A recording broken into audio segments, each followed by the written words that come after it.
Hi friends, welcome to Abbas kitchen. இன்னைக்கு நாம் அதிராம்பட்டினத்தில் செய்யக்கூடிய ஒரு டிஷ் பார்க்கலாம். மற்ற எல்லா இடத்துலையும் ரசம் வைக்கிறதுக்கும் அதிராம்பட்டினத்தில் ரசம் வைக்கிறதுக்கும் டிஃப்ரெண்ட்டாக இருக்கும். அதுக்கு ஜீரகம் 1/2 டீஸ்பூன் எடுத்திருக்கேன், தனியா 1/2 டீஸ்பூன், மிளகு ஒரு 7லேருந்து 8, துவரம்பருப்பு ஒரு 1/4 டீஸ்பூன் எடுத்திருக்கேன். இது எல்லாத்தையும் முதல்ல நம்ம இடிச்சுக்கலாம். நாம் எடுத்திருந்த தனியா ஜீரகம் எல்லாத்தையும் நல்லா நான் இடிச்சாச்சு. இதை ஒரு ஓரமாக வச்சுக்கலாம். ஒரு மிக்ஸி ஜார் எடுத்திருக்கேன். மிக்ஸி ஜாரில் 3 பல்லு பூண்டு, 2 சின்ன வெங்காயம், 3 பச்சை மிளகாய்,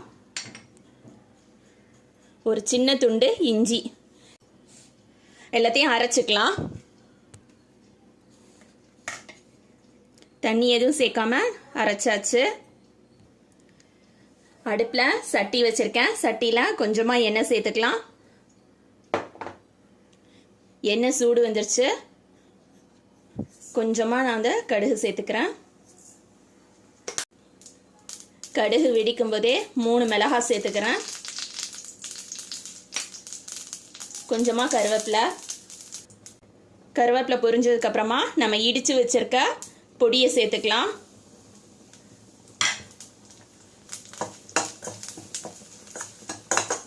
நம்ம இடித்து வச்சிருக்க பொடி சேர்த்ததுக்கப்புறமா நல்லா வறுபடணும்.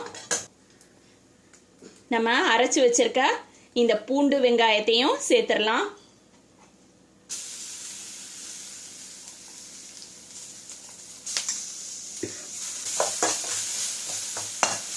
ஒரு தக்காளி கட் பண்ணி வச்சிருக்கேன். இதை மிக்சியில் போட்டு நல்லா நைஸாக அரைச்சிக்கிறேன். அரைச்ச தக்காளியை அதில் சேர்த்துடலாம். கொஞ்சமாக மஞ்சள்தூள் சேர்த்துக்கிறேன். கல்லுப்பு சேர்த்துக்கிறேன். ரசத்துக்கு கல்லுப்பு தான் நல்லாயிருக்கும். தக்காளியோட பச்சை வாசனை போகிற அளவுக்கு நல்லா வதக்கணும். தக்காளி நல்லா வதங்கிடுச்சு. வதங்கினதுக்கப்புறமா நான் புளி கரைச்சி வச்சுருக்கேன். புளி எலுமிச்சை சைஸ் அளவுக்கு எடுத்து கரைச்சி வச்சுருக்கேன். அதை தான் சேர்த்துருக்கேன். புளி சேர்த்ததுக்கப்புறமா கொதி வரணும். புளியோட பச்சை வாசனை போகட்டும். புளியோட பச்சை வாசனை போயிடுச்சு. இதில் நான் கெட்டி தேங்காய் பால் எடுத்து வச்சுருக்கேன்.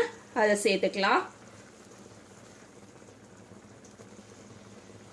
அதிராம்பட்டினத்தோட ஸ்பெஷலே இந்த தேங்காய் பால் சேர்க்குறதோ இந்த மாதிரி வதக்கி ஃப்ரெஷ்ஷாக ரசம் வைக்கிறது தான். தண்ணி சேர்த்துக்கலாம்.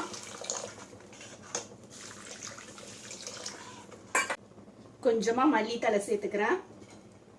ஒரு கொதி வர ஆரம்பிச்சிச்சு. கொதி வர ஆரம்பிக்கும் போது அடுப்பு ஆஃப் பண்ணிடலாம்.